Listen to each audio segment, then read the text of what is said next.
FM. Hey, this is Taylor Swift. This is Brendan from Panic at the Disco.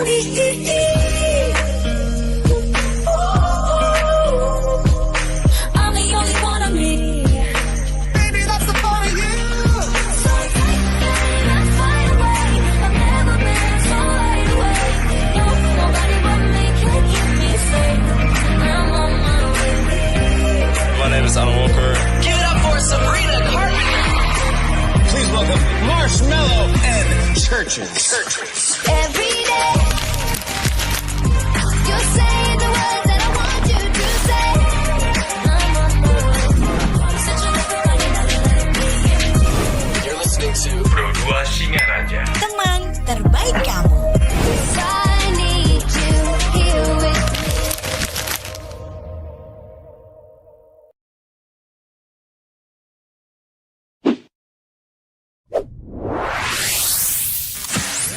Pro 2 FM. Hey, this is Taylor Swift. This is Brendan from Panic at the Disco.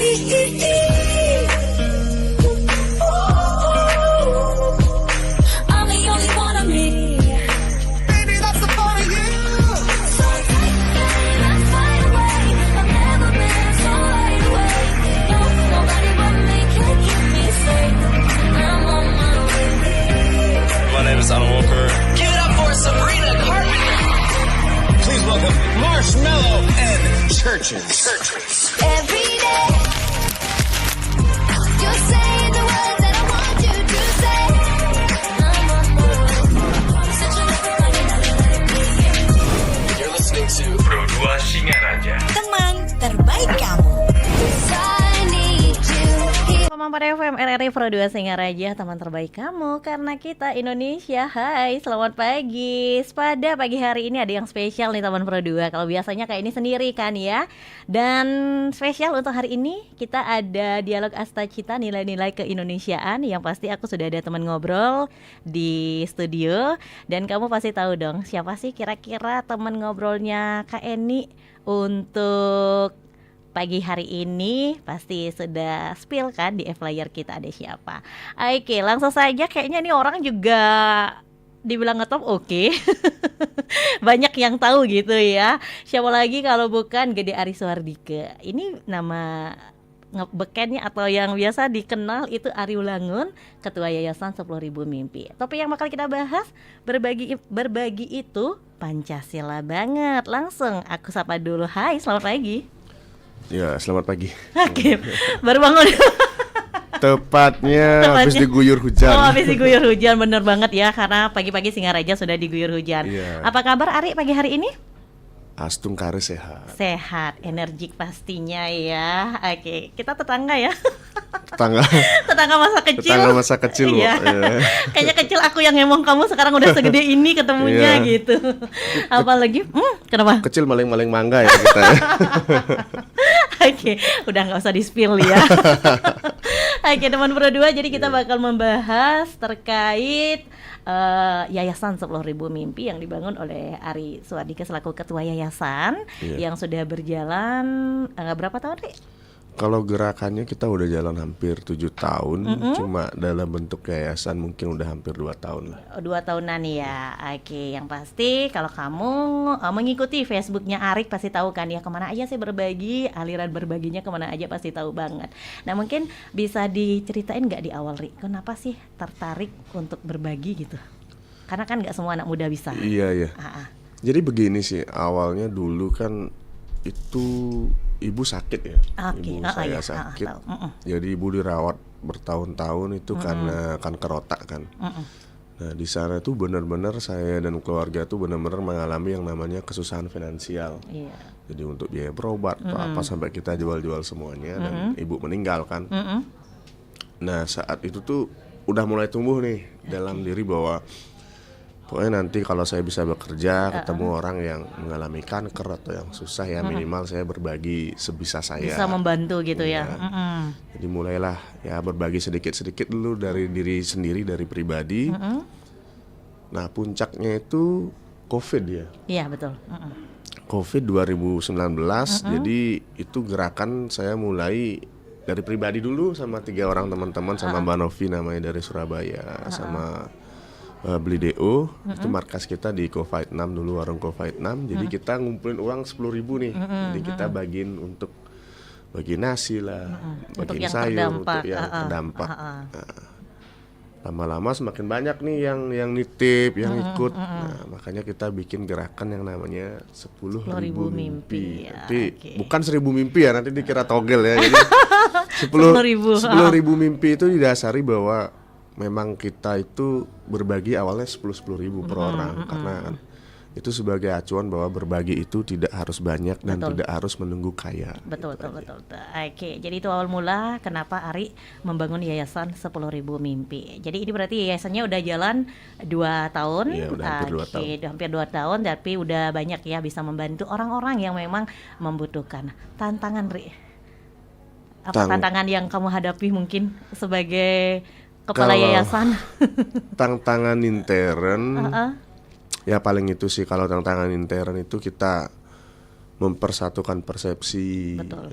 terutama mindset kita untuk membantu orang seperti apa, itu sih betul. tantangan intern. Kalau ekstern itu tantangannya ya ketika kita menyalurkan bantuan dalam jumlah banyak, itu justru menjadi tantangan buat kita.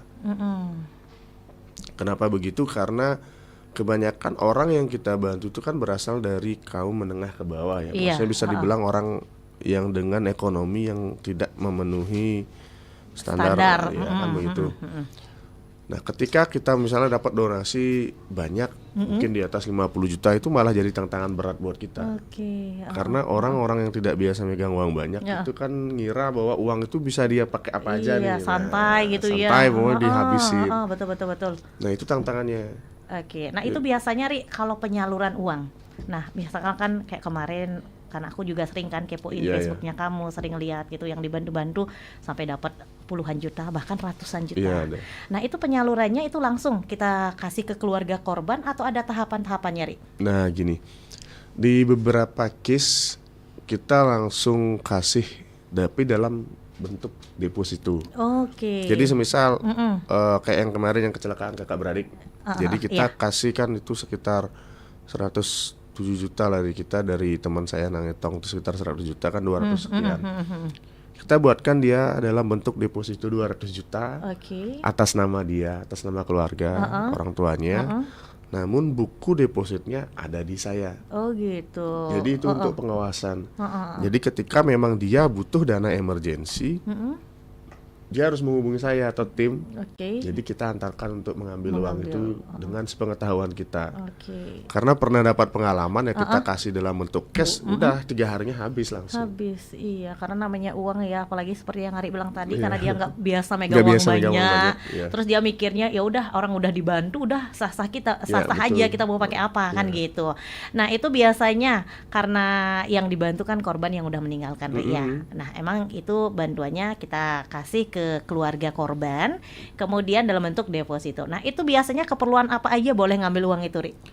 Nah kalau itu sih kembali ke, kebetulan kan ada 3 ya. Iya. Ada yang saya utamakan primer ya sih, sembako, ya itu dah sembako, berobat. Jadi kalau untuk sembako sepertinya dari nilai itu depositnya setiap bulan tuh dia udah bisa ambil untuk kebutuhan sembako.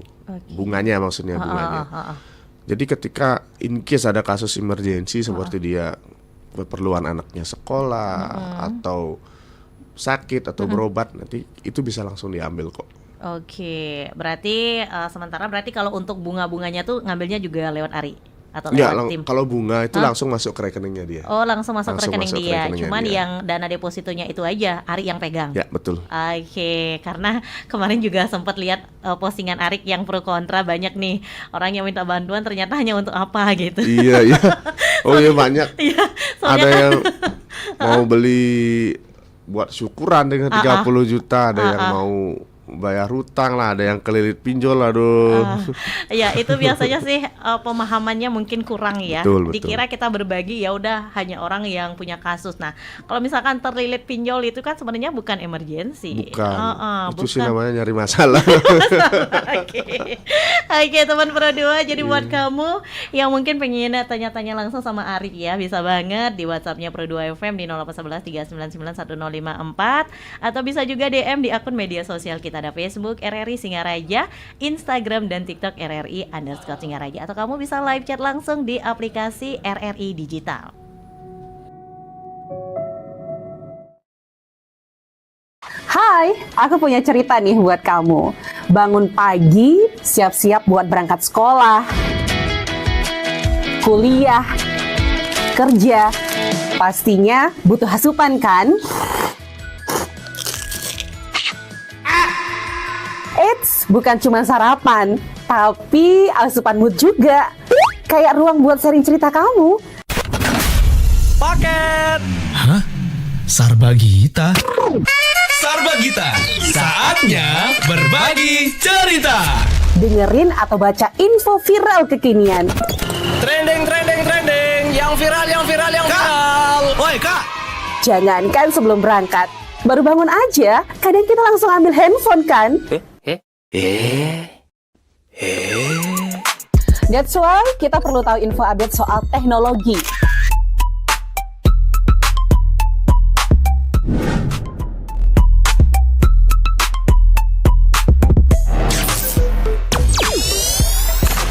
Kamu udah pakai AI yang mana nih? BTW, kalau habis berkegiatan, mood kan turun tuh. Bangkitin lagi, request lagu di Pro2 FM. Waktunya Pro2 Hitlist. Perut lapar. Kita ini lapar. Dengerin rekomendasi kuliner dan jajanan UMKM bikin ngiler. Habis makan, udah kenyang, jangan lupa self-reward. Bukan self-reward itu ya, tapi ini.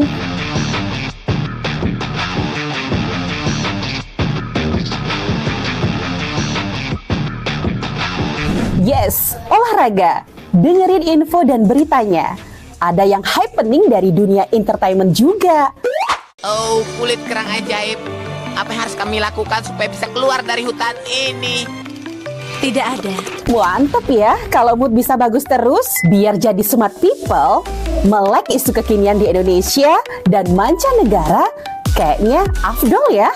Tradisi Bu Pertiwi alias Tanah Bali jangan dilupain. Cek Dewasa Ayu, gatre terkini seputar Bali. Dan dengerin lagu Bali juga.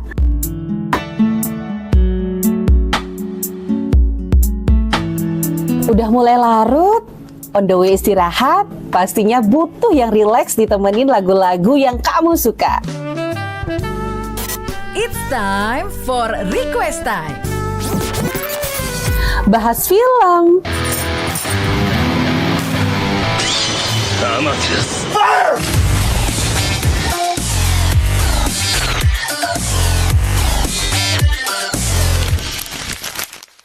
dengerin terus ya, Pro2 RRI Singaraja, teman terbaik kamu.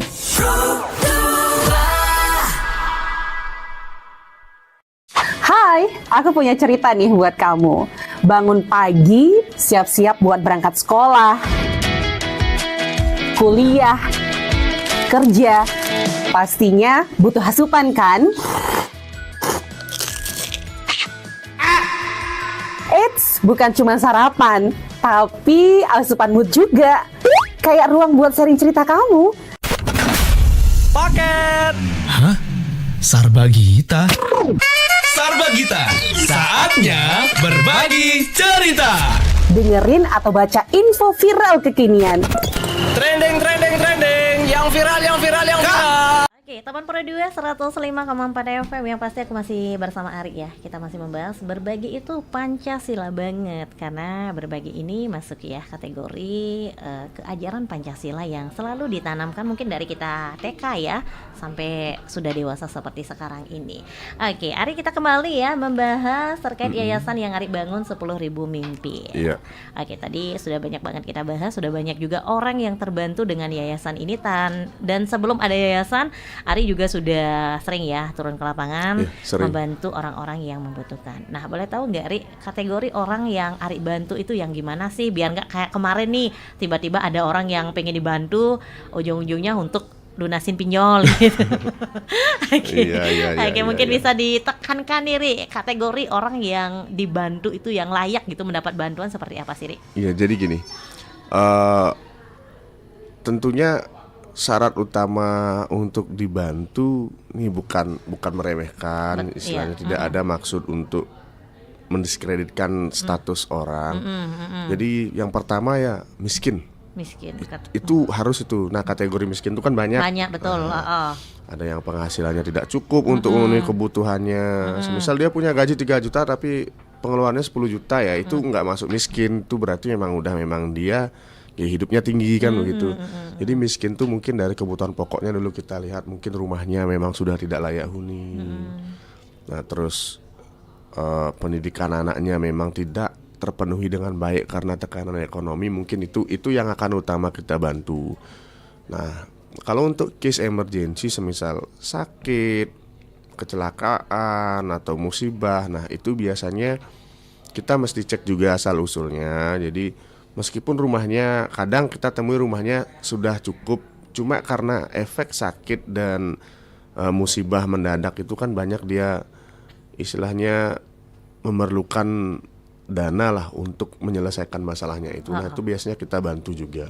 Karena memang ya saya sadari kalau kita punya orang sakit tuh udah pasti udahlah semua tuh pasti berubah perencanaannya. Iya, betul banget. Karena belajar dari pengalaman sendiri juga dia ya. Betul. Oke, jadi ingat teman Pro 2, jadi memang ada kategori-kategori yang harus dibantu oleh Yayasan 10.000 Mimpi yang seperti apa gitu. Karena seperti yang Ari bilang tadi, miskin itu ada kategorinya, bukan semua orang miskin yang harus dibantu kan gitu ya. Sekalipun kalau misalkan kamu kategori miskin tapi kamu masih bisa bekerja, ya udah jangan mengharap bantuan kan gitu ya. Banyak orang juga yang bilang lebih baik tangan di atas daripada tangan di bawah kan gitu. Oke, nah pernah nggak deh ketika di lapangan nih kamu punya pengalaman dalam hal berbagi yang masih terngiang-ngiang sampai saat ini? Oh, ada. Ada. Ada. Oke, bisa diceritain mungkin di spill dikit nih poinnya seperti apa?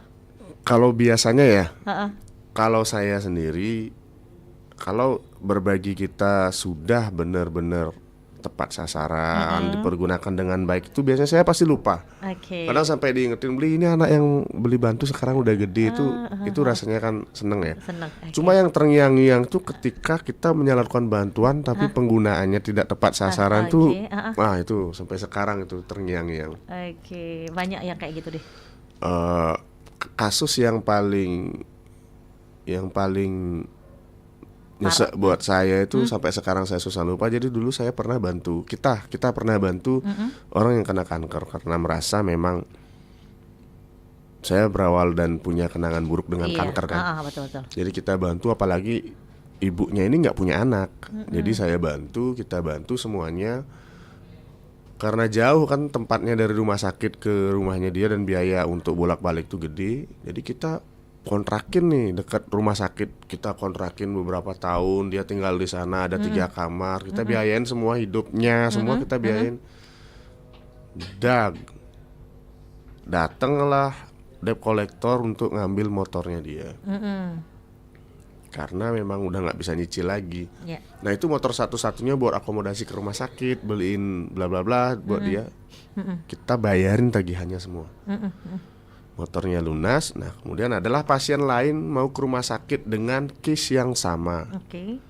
Karena saya rasa di kamar itu ada di kontrakan itu ada 3 kamar, maunya kita taruh di sana juga. Jadi untuk sama-sama membantu kan, kita nggak mubazir karena udah kontrak satu rumah kan. Nah jawabannya tidak boleh. Kalau memang mau naruh orang di sini biar saya yang keluar. Nanti oper kontrak aja, bayar kontrakannya ke saya katanya. Nah itu dah. Jadi setelah itu bantuan yang saat itu direct kita rekeningnya tuh langsung bantuannya langsung kita kasih ke rekeningnya dia semua, langsung dihabisin semua, langsung dia minta pulang kampung gara-gara kita mau nitip orang sakit di sana. Jadinya udahlah sampai sekarang kita memang masih terpukul lah untuk hal itu. Oke, nah kalau boleh tahu sampai sekarang kabarnya pasien itu masih gini? Masih beberapa kali banyak komunitas dan teman-teman lain itu nge-share, beli bisa nggak dibantu nggak nih, saya habis bantu ini. Tapi saya nggak menjelaskan bahwa kita pernah bantu itu, cuma kita menjelaskan maaf ya masih banyak data yang harus dibantu. Harus dibantu juga kayak gitu ya. Oke, tapi tanpa menyebut kalau sebenarnya orang ini sudah duluan pernah kamu. saya. Oke, sudah duluan Arik yang sebenarnya yang Iya. membantu. Cuman karena ya mau gimana lagi deh ya. Cuman terkadang sih antara pemikiran pasien dengan keluarga pasien itu kan kadang nggak balance. Iya, kadang nggak balance. Nah di sana pasti menjadi tantangan juga seorang Betul. relawan kan gitu deh ya. Apalagi dengan pengalaman Arik tadi sudah dibantu hanya untuk nitipin lagi satu pasien, kenapa nggak boleh? Toh Iya. juga kamarnya kan beda-beda gitu. Kalau kata teman saya tuh miskin boleh, belagu jangan. Oke, betul banget. Padahal saya miskin juga gitu, cuma Oke. ya nggak belagu lah. Oke, itu jargonnya penting banget. Miskin boleh, tapi jangan belagu gitu. Iya, iya. Oke. Jadi biar cukup miskinnya aja yang dilihat, belagunya jangan gitu.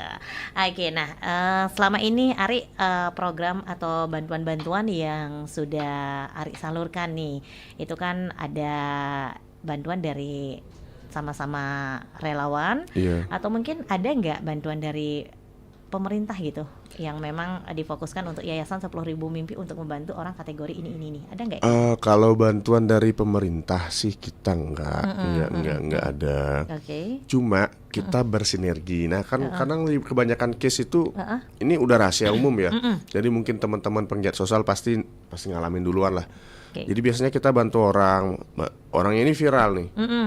Nah biasanya tuh ada bagian dari pemerintah tuh yang merasa terusik, misalnya emang udah izin ke sini nih, emang udah izin ke sini karena itu warga saya ini. Nah Oke. gitu biasanya karena dia merasa kondisi miskin yang viral itu membuka aib untuk daerahnya. Oke. Paham kan konteksnya ini? Iya, Ini ngerti. bukan menyinggung pihak manapun ya. Betul. Tapi ini realita yang ada di lapangan. Kenapa kamu viralin ini? Padahal kita dari desa sudah ngasih bantuan, dari sini udah ngasih bantuan, bla bla bla. Nah tujuan kita memviralkan kan bukan untuk menunjukkan bahwa desa tidak melakukan apa-apa atau desa tidak istilahnya memberi bantuan. Tujuan kita memviralkan atau keluarga sampai meminta tolong ke kita itu biasanya karena memang dia sudah kondisi terpuruk dan mengharap ada bantuan tambahan. Nah jadi kalau saya sendiri dari 10.000 Mimpi itu kita tetap bersinergi dengan pemerintah. Oke. Jadi kayak kemarin kita butuh ini, butuh bedah rumah, kita hubungi Dinsos. Nah, Dinsos ada anggaran nggak? Atau ada donatur nggak yang mau berbagi bedah rumah? Kalau ada kita dikasih tahu kok. Oke. Dikasih tahu, ini langsung dihubungin kita. Itu juga kalau Dinsos nanti butuh apa-apa yang tidak ada anggarannya di Dinsos, Kita nanti dihubungin. kita dihubungin. Bisa nggak dari yayasan bantu? Nah, misalnya emang seharusnya begitu. Oke, Kita saling bersinergi, bersinergi, dia. ya. Oke. Nah, kalau boleh tahu nih deh, ketika kamu membantu seseorang di wilayah A, anggap dah. Iya. Nah, itu biasanya perlu nggak administrasi sebelum kamu bantu dan sebelum kamu viralkan di media sosial? Ada nggak aturannya? Begini. Kalau aturan administrasi sih sebenarnya enggak, tapi Enggak. lebih ke etika. Etika, Jadi kalau saya di beberapa case yang nggak langsung saya kunjungi itu saya pasti langsung izin ke keluarga. Jadi minta persetujuan keluarga sepengetahuan pemerintah setempat, minimal kepala dusun lah. Jadi itu kita mintain izin bahwa memang begini kondisinya. Jadi udah kalau memang diizinin udah kita gas. Beda cerita kalau memang udah keluarganya sendiri yang upload duluan nih. Karena merasa kasihan dengan satu seorang, mungkin karena yang membantu dan melihat postingannya sedikit dia langsung minta tolong sama saya. Ya udah saya posting langsung karena memang sudah si A yang bersangkutan mengatakan bahwa dia tuh butuh bantuan dan memang setelah saya cek memang butuh, ya sudah gitu. Oke, berarti kalau memang udah keluarga yang speak up duluan, udah Arik udah langsung Iya, tanpa minta izin dulu ke Kaling atau kadusnya gitu. Tapi tetap kita harus ngecek data ini beneran nggak gitu, kondisinya beneran nggak. Takutnya kan bener-bener dibuat. Ada kok memang yang menjual kesedihan banyak, makanya kita harus cek itu.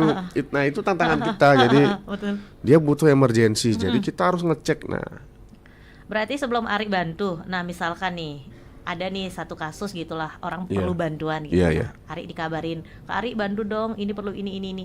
Berarti timnya Arik terjun dulu. ya terjun dulu. Harus cek dulu.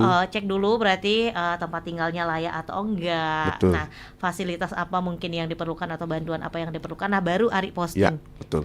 Oh, berarti sistemnya seperti itu, enggak langsung speak up gitu aja enggak. Enggak langsung, kita tuh kayak tim kredit, survei dulu baru kasih kredit. berarti harus turun dulu tim untuk survei. Kalau Iya. memang udah mencakupi gitulah Mencakupi lah ya, kriteria-kriteria kategori. Betul. yang harus Ari bantu, baru Ari speak up, Iya. baru galang dana. Ya, betul. Oke. Nah, itu biasanya ada batasan nggak, Ri, kalau dalam hal penggalangan dana? Nah, biasanya kan Ari speak up posting nih sekarang di Facebook atau di Instagramnya Arik nih, si A perlu bantuan untuk dana, misalkan anggap kecelakaan, Iya, betul. atau mungkin sakit kanker seperti yang Ari bilang. Itu ada batasan nggak open donasinya kapan gitu, sampai kapan gitu? Ada biasanya kita 1 sampai 5 hari. 1 1 sampai 5 hari. Cuma nanti ketika sudah kita close donasi dan kita serahkan, kita sampaikan nih ke keluarga bahwa donasinya hari ini akan kita close, sudah kita close. Nanti pun jika masih ada dana yang masuk, nanti mungkin kita akan kasih ke pasien berikutnya atau warga berikutnya yang membutuhkan. Jadi kan setelah donasinya dia tutup, baru kita open donasi lagi untuk yang lain. Kalau memang harus open donasi, nah itu kita kasih ke dia. Oke. Karena Kalau misalkan udah ditutup, ada lagi donasi untuk orang tersebut, uangnya gimana, Di? nah itu udah yang barusan saya bilang. Kalau keluarga menyetujui itu dikasih ke Pasien lain, yang akan menerima open donasi berikutnya. Kita kasih ke mereka. Tapi kalau saya lihat di situasi lapangan juga, kalau semisal nih ternyata uang yang dia butuhin itu belum cukup. Ingat, dalam tanda kutip belum cukup ya, bukan belum cukup menurut kami ya, bukan belum cukup menurut dia. Kita akan serahkan lagi ke dia. Tapi kalau saya rasa semisal dia butuh 10 juta, udah masuk 50 juta. Kita close, nah setelah kita close masih masuk 1 juta, 2 juta, kita akan sampaikan, cuma kita akan bilang, setuju nggak kalau saya kasih next yang open donasi dialihkan ini? Ya, gitu. betul. Oke, kalau pengalamannya selama ini gimana, Di? Ada nggak kasus kayak gitu? Misalkan pihak keluarga udah close nih, udah close nih open donasinya, tapi ada masuk lagi donasi yang lain, terus Ari nego, gimana nih, boleh nggak kita alihkan? Nah, ada nggak keluarga yang kekeh, oh nggak bisa, itu kan hak saya. Nah, ada nggak pengalaman seperti itu? Kalau sejauh ini nggak ada. Kalau sejauh ini nggak ada. Tapi kalau yang saya tanya, kan di beberapa case kita langsung ini kita mau close donasi ya, hari ini bla bla. Gimana? Tunggu dulu biar lebih banyak yang masuk. Nah, itu pernah ada. Itu tanggapannya dari Ari gimana kalau ketemu orang begitu, deh? Langsung close hari itu. Karena donasi dan bantuan dari masyarakat itu kan nggak semua orang kaya loh yang membantu. Betul. Ada yang dagang bakso nyumbang 10.000. Ada loh pernah yang nyumbang 500 rupiah karena dia bilang memang saya sisa bayar hutang ada 20.000 beli. Cuma ternyata nggak bisa ditransfer semua, cuma bisa transfer 500, boleh. Nah, bayangkan jawabannya dia enak kali, jangan di close dulu biar lebih banyak dapat donasi. Donasi ini kan bukan untuk memperkaya Anda. Betul sekali.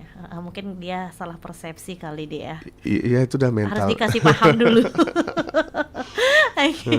Namanya relawan itu pasti nemu aja orang Ada yang aja, begitu ya. ada aja. Jadi di sana juga kita belajar banyak macam-macam tipe orang yang Betul. bisa kamu temukan di lapangan kan Betul. gitu. Oke, selama ini berarti setiap penyaluran donasi Ari selalu turun tangan apa timnya aja yang bergerak? Sebelumnya kan Ari turun tangan, timnya yang bergerak. Cuma kita sebelumnya tidak mau muncul di layar, tidak mau muncul di frame. Karena memang udah itu titipan dari teman-teman. Jadi biar tidak ada salah satu pihak yang sorry to say nih ya, ini dari prinsip kami bukan menyinggung yang lain. Semuanya bagus.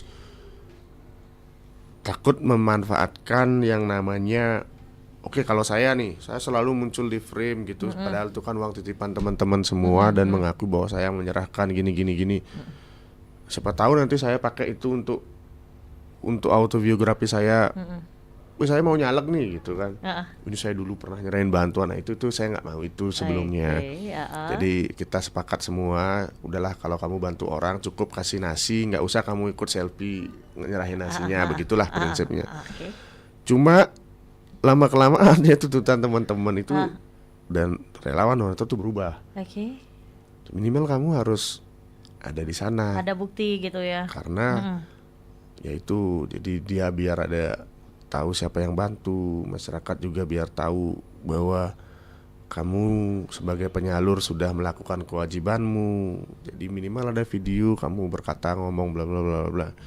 Ya sudahlah, sejak 2 bulan ini kita lakuin itu, cuma ya tetap istilahnya masih rada-rada canggung lah. Kagok gitu Iya, deh. kagok. Karena mungkin kalau selama ini kita udah di belakang layar aja Iya. nih.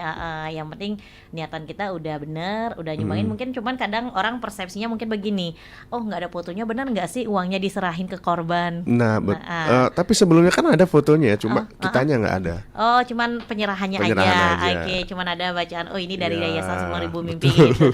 Cuman orangnya nggak ada. Orangnya nggak ada. Mungkin orang mikir ini kira-kira tim atau ketua yayasannya kemana ngumpet gitu. Nah, gitulah. Cuma salah satu alasan kuat kenapa saya nggak mau muncul di frame ya gitu. Malas wajah saya diketahuin sebenarnya. Oke. Karena beberapa kali ya riset ketemu orang beli, misalnya minta tolong beli, saya butuh beli bensin, aduh beli bisa nggak gade motor saya. Nah itu tuh hal yang nggak mau saya temuin lah, karena itu mentalnya kan nggak bagus. Oke, wah teman berdua banyak banget nih pelajaran yang bisa kita petik ya dari obrolan pagi hari ini bersama Ari. Jadi buat kamu mungkin yang udah sering nih berdonasi gitu ya di Yayasan 10.000 Mimpi, jadi berapapun gitu ya, seperti yang Ari bilang tadi, emang awalnya mungkin dengan 10.000 Ri ya. Iya. Tapi tadi juga ada pengalaman Rp500 pun tetap diterima. Tetap disyukuri, karena namanya orang kita nggak bisa maksa Ri ya, harus bantu berapa gitu. Nah jadi buat kamu teman Pro 2, silakan yang pengen tanya-tanya lebih detail lagi sama Arik nih, mumpung aku undang di Pro 2 FM, bisa banget nih kamu tanya langsung di WhatsAppnya Pro 2 FM di 0811399154, atau kamu juga bisa DM di akun media sosial kita, ada Facebook RRI Singaraja, Instagram dan TikTok RRI_Singaraja. Bisa juga live chat di aplikasi RRI Digital. Hai, aku punya cerita nih buat kamu. Bangun pagi, siap-siap buat berangkat sekolah, kuliah, kerja. Pastinya butuh asupan kan? Eits, bukan cuma sarapan, tapi asupan mood juga. Kayak ruang buat sharing cerita kamu. Paket. Hah? Sarbagita? Sarbagita, saatnya berbagi cerita. Dengerin atau baca info viral kekinian. Trending, yang viral. Woi kak. Jangankan sebelum berangkat, baru bangun aja, kadang kita langsung ambil handphone kan? That's why kita perlu tahu info update soal teknologi.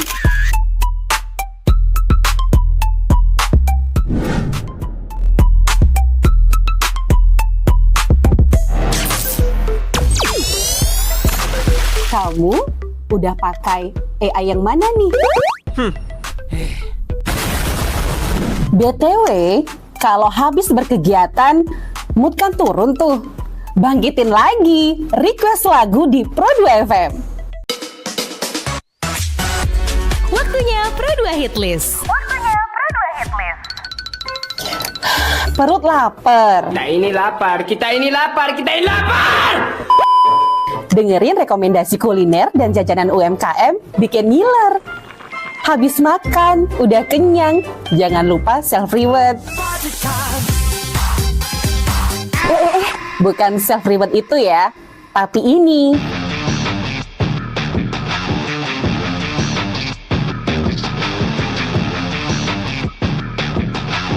Yes, olahraga. Dengerin info dan beritanya. Ada yang happening dari dunia entertainment juga. Oh, kulit kerang ajaib.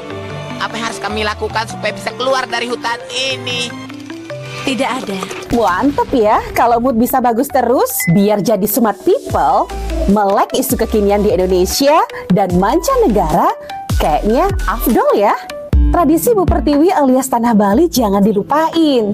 Cek Dewasa Ayu, gatre terkini seputar Bali. Dan dengerin lagu Bali juga. Oke, teman Pro 2 105,4 FM, kita kembali ya ngobrol bareng Ari, jadi Ketua Yayasan 10.000 Mimpi, terkait dengan topik berbagi itu Pancasila banget. Nah, Ari kalau boleh tahu, mungkin program dari yayasan atau dari Ari sendiri nih untuk dalam waktu dekat ini apa aja? Nah, jadi saya dan teman-teman itu lagi merancang. Jadi bentar lagi kan kenaikan kelas ya. Oke, betul, Ya, betul. jadi kita sedang mencari data dan sudah mengumpulkan data. Kita akan berbagi yang namanya pakaian serta alat-alat sekolah untuk anak-anak kita, adik-adik kita yang membutuhkan. Jadi kan tidak jarang kita jumpai itu kan banyak mereka yang bahkan nggak punya tas, nggak punya pakaian. Mungkin kita ngalamin kan dulu kan Betul, ya. betul, Jadi betul. baju kita robek, sepatu kita robek. Ya, Pakai ya, sandal. Sandal ke sekolah. Nah, itu jadi kita langsung minta data ke sekolah-sekolah, ke guru-gurunya, mana sih siswa yang memang Layak tidak dibantu. punya layak dibantu. Jadi beberapa sekolah ngasih data. Jadi kita akan kumpulkan 200 orang. Oke. Kita akan kasih satu set pakaian sampai Perlengkapan sekolah. perlengkapan sekolahnya. Nanti itu yang akan kita bantu. Ini sih gerakan kecil ya. Cuma harapannya kan bisa melakukan perubahan besar.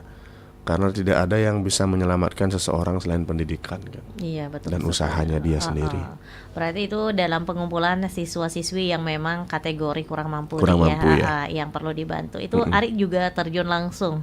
Ya, Ketika terjun sudah langsung. dapat data di spill datanya, mungkin Ari pantau juga ke desa masing-masing mungkin. Ya, nanti kita akan tengok ke rumahnya seperti apa. Itu kategori yang layak dapat bantuan itu yang gimana, Ri? Mungkin siapa tahu nih ada teman Pro 2 gitu punya saudara atau keluarga iya. yang memang kategori kurang mampu, yang perlu perlengkapan sekolah seperti yang Ari bilang tadi program terbarunya itu syaratnya yang gimana, Ri? Ya itu sama syaratnya ya.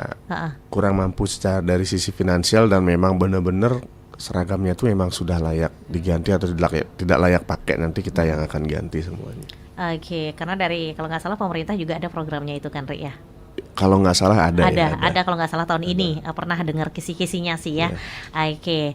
Nah berarti Ari dari Yayasan 10.000 Mimpi dan juga bersama tim atau teman-teman yang lain mungkin dari yayasan yang lain itu membantu 200. Ya, sementara 200 dulu kita coba. Itu golongan siswa SD, SMP, SMA atau gimana, Ari? Kita utamakan SD dulu. Oh, SD dulu. Oke, mungkin yang siswa yang baru mungkin ya, betul. yang baru akan sekolah atau mungkin yang memang udah bersekolah tapi pakaiannya sudah nggak layak seperti yang Sudah Ari nggak layak bilang pakai, tadi. betul. Oke, Ri, biasanya itu kamu berbagi itu sampai ke pelosok kan?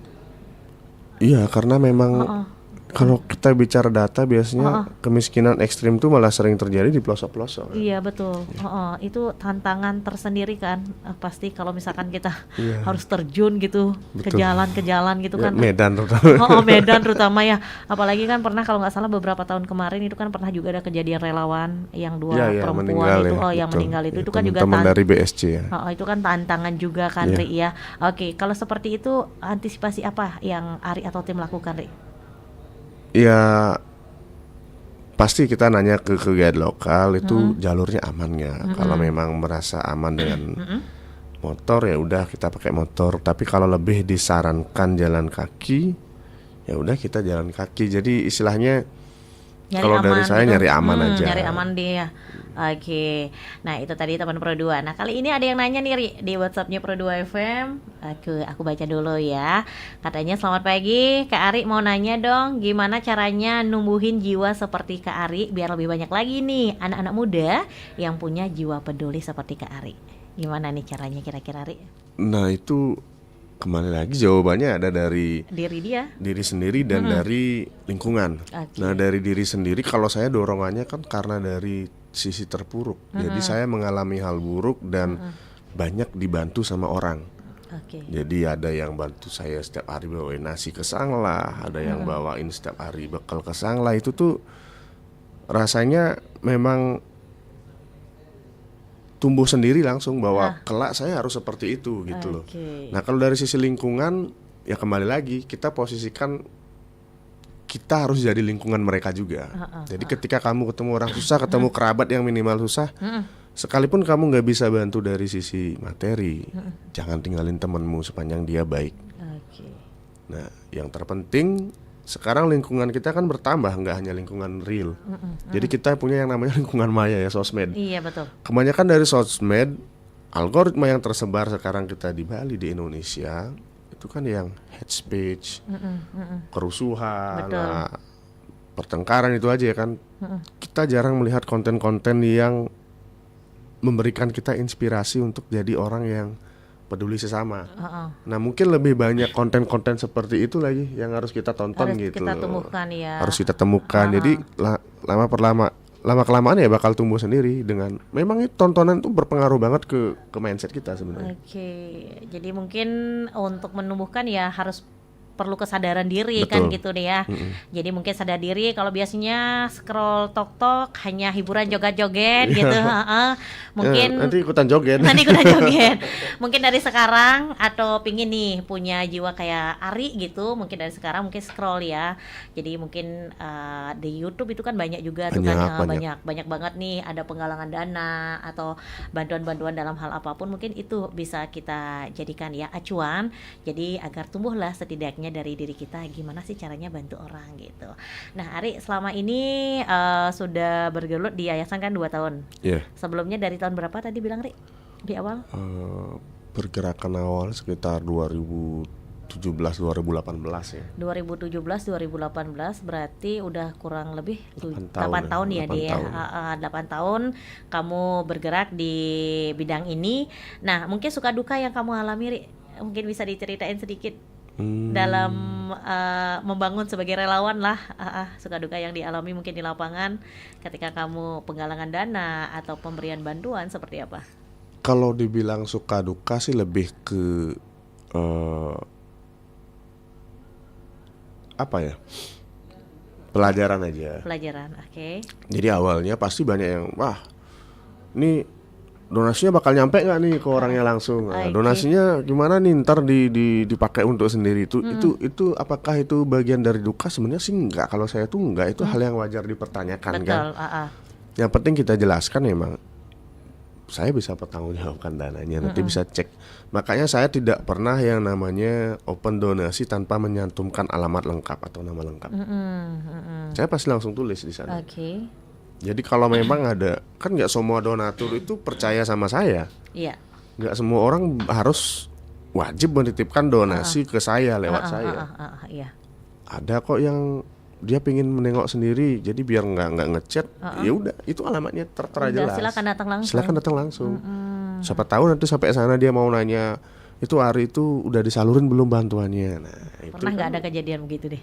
Pernah nggak masalah kita. Nggak masalah, oke. Karena memang ya udah kita terbuka kan, mau ditanya apapun di sana bebas. Bebas, itu bebas. Haknya mereka. Haknya gitu mereka ya. Kan. Karena kan orang punya pemikiran beda. Betul. Nggak bisa disamakan, disatukan sama kita kan. Betul. Gitu. Oke, nah kalau dibilang pengalaman duka sih enggak. Cuman lebih ke pengalaman diri aja. Pengalaman gitu. diri. Untuk pelajaran ke depannya. Tapi memang itu memang hal yang harus dipertanyakan. Itu nggak boleh nggak dipertanyakan. Karena ya saya pun kalau jadi donatur pasti nanya.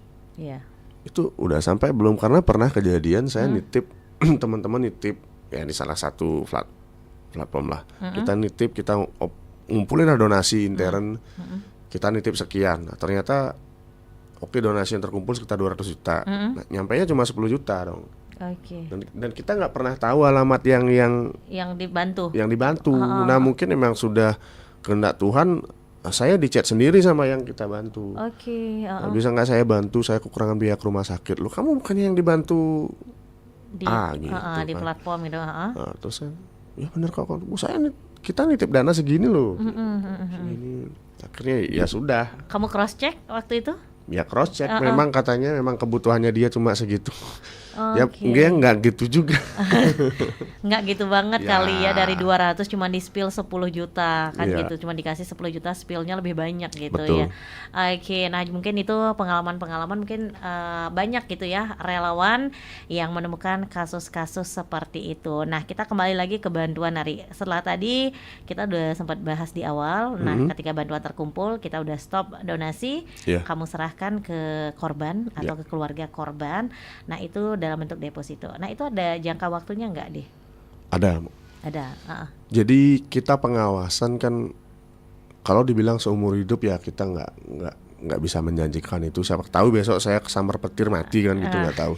Cuma kita bilang ke keluarga,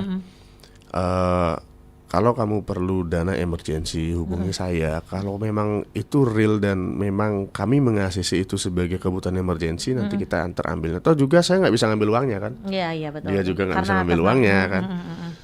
Nah, ketika memang 1 tahun dia nggak ada kebutuhan emergensi, nanti otomatis dia diperpanjang. Tapi kalau memang ada, nanti diambil, dipakai untuk kebutuhan emergensinya, sisanya ditabung lagi. Jadi itu biar tetap mental konsumtifnya tuh nggak tumbuh. Takutnya kan itu udah ada uang banyak, pusing lah motornya, tiba-tiba beli Vespa gitu. Nah itu yang kita nggak mau. Oke, berarti itu tetap ya, jadi tetap masih di bawah pengawasan Yayasan Ari sendiri. Oke, jadi memang di awal mungkin Ari kasih waktu 1 tahun dulu untuk waktu deposit. Nah itu biasanya kalau pengalaman Ari itu sampai berapa tahun, Rik? Yang jalan paling lama sekarang udah ada yang hampir udah 4 tahun ya. 4 tahun. Itu dananya masih utuh atau udah ada? Berkurang 10 juta ya untuk anaknya sekolah. Oke, berarti sisanya masih tetap dipegang. Masih ada, masih ada. Berarti itu nggak ada batasan gitu, Ri ya? Maksudnya nggak sampai kalau misalkan anggap nih tahun pertama, kedua, ketiga orang tersebut tidak perlu, maksudnya bukan tidak perlu sih. Nah masih bisa gitu mengcover kebutuhannya, jadi tidak mengambil donasi yang diberikan oleh Ari. Nah berarti itu aman dananya sampai kapanpun? Aman. Gini. Saya tekankan ke mereka, uang donasi ini, uang yang ada deposito ini anggap uang nggak ada. Jadi kamu tetap lanjutin hidupmu, bekerja. Karena kalau dia mindsetnya udah, saya masih punya uang di sana, itu pasti jiwa malas kerja pasti udah nggak ada. Jadi saya sampaikan jangan lihat ini. Nanti kalau semisal memang sudah ada emergensi baru ambil, karena daripada minjem uang kan, karena kebanyakan orang miskin dana emergensi pasti nggak punya tabungan. Orang miskin kan. Pastilah minjem uang, jual ini. Nah itu yang kita pakai talangan. Semisal nih ada kok yang benar-benar saya bilang dia miskin dari finansial tapi idenya bagus loh. Beli gitu. Walaupun bapak-bapak tapi dia manggilnya saya beli hari. Udah jalan 2 tahun ini depositonya. Kayaknya saya nggak bisa juga terus-terusan bekerja jadi buruh. Boleh nggak saya pakai modal untuk usaha ini? Ya udah, kalau memang untuk usaha, dia bilang mau ternak, bla bla bla, kita ambilin, kita beliin bibitnya pakai uang itu, sisanya ditabung lagi. Ini udah jalan 2 tahun ya, itu baru sebulan lalu dia ngechat mau nyumbang anak hasil dari ternakannya dia. Sapinya sudah beranak. Saya mau nyumbang boleh nggak? Nah itu seneng nggak rasanya dapat hal seperti itu? Ya feedbacknya seneng. Itu rasanya wah ini luar biasa. Karena nggak selamanya itu istilahnya kita itu bisa ngebantu orang atau dibantu orang. Kadang yang kita bantu tuh malah justru pengen bantu orang, seperti yang tadi nanya, gimana cara numbuhin rasa. Nah ini kan dia dari awalnya dibantu, akhirnya sekarang punya dia niatan membantu karena memang dia mengalami langsung rasanya dibantu. Nah, makanya kalaupun istilahnya kalian 1.000 rupiah saja, kalian nggak harus melalui saya, kalian bisa bantu siapapun. Kamu ada anak yang nggak bisa beli buku, beliin 1 buku aja. Siapa tahu 1 buku yang kamu kasih sekarang itu bisa jadi tempatnya dia menulis ribuan mimpinya dia gitu loh. Biar kamu yang menjadi awal menumbuhkan rasa dia peduli sesama, peduli orang susah, itu aja. Oke, luar biasa teman berdua. Jadi berbekal dari pengalaman itu deh ya. Jadi memang seperti yang kita bilang tadi, menumbuhkan rasa ingin membantu dari seseorang itu nggak bisa. Udah kita nggak bisa langsung kamu harus membantu ini, kamu harus membantu itu, nggak bisa. Jadi itu kembali lagi ke mindsetnya dia, dan memang dari diri dia sendiri yang terketuk hatinya. Kayaknya kok lihat postingannya Kak Ari gitu ya, membantu orang ini kok kayaknya bagus gitu. Gimana kalau nggak jadi relawannya aja lah, minimal kalau emang belum bisa bantu gitu deh ya. Jadi relawan aja itu juga bisa banget teman Pro 2. Wah nggak kerasa ini waktu kita udah mau habis ternyata Ari. Nggak kerasa kita 1 jam bincang-bincang pagi hari ini. Sebagai closing deh, yang ingin Ari sampaikan atau harapan Ari ke depannya seperti apa? Jadi harapan saya ke depan sederhana. Jadi kami bergerak bersama-sama masyarakat. Jadi tidak pernah ada rasa ingin mengucilkan satu pihak atau merendahkan satu pihak. Kita semua tuh berdasar dari keinginan rasa untuk saling membantu, gotong royong. Jadi untuk kalian yang mungkin menemukan hal-hal yang di luar dari ekspektasi kalian, semisal kalian menemukan orang yang kesusahan atau apa, jangan segan hubungi kami. Jadi kami ada Instagram juga 10.000 Mimpi, ada Facebook saya juga, kalian bisa bebas. Nanti sebisa mungkin kita akan bantu. Ini murni bukan untuk pencitraan atau mencari konten, karena saya tidak pernah membuat konten seperti itu. Ini murni untuk spread love, murni untuk memberikan inspirasi ke generasi berikutnya bahwa kita tuh memang makhluk sosial yang harus saling membantu gitu loh. Jadi slogan kami itu berbagi hal kecil untuk mimpi yang besar. Kita memang orang kecil ya. 10.000 itu kecil lah bagi orang-orang yang berduit. 10.000 kapan kita bisa dapat jus kan. Tapi kalau itu dikumpulin, kita orang kecil berkumpul, itu pasti bisa minimal menyelamatkan satu nyawa atau satu masa depan anak aja. Itu aja sih. Itu aja yang ingin disampaikan Ari. Oke, terima kasih banyak Ari sudah mau berbagi cerita pengalaman di sini di RRI Pro 2 Singaraja. Mungkin lain waktu kita undang lagi. Oke, semoga apa yang menjadi perbincangan Kak Eni sama Ari pagi hari ini bisa memotivasi kamu, menumbuhkan semangat kamu untuk ingin berbagi dengan sesama. Seperti yang Ari bilang tadi, apa sih artinya uang 10.000 bagi orang yang punya atau bagi orang yang mampu? Karena kalau itu dikumpulin dengan banyak orang, itu bisa membantu banyak orang juga. Terima kasih untuk teman Pro 2 yang sudah bergabung, dan kita ketemu lain waktu. Selamat pagi dan sampai jumpa.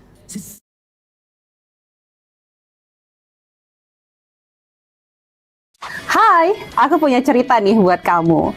Bangun pagi, siap-siap buat berangkat sekolah, kuliah, kerja. Pastinya butuh asupan kan? Eits, bukan cuma sarapan, tapi asupan mood juga. Kayak ruang buat sharing cerita kamu. Paket. Hah? Sarbagita? Sarbagita, saatnya berbagi cerita. Dengerin atau baca info viral kekinian. Trending, yang viral. Woi Kak. Jangankan sebelum berangkat, baru bangun aja, kadang kita langsung ambil handphone kan?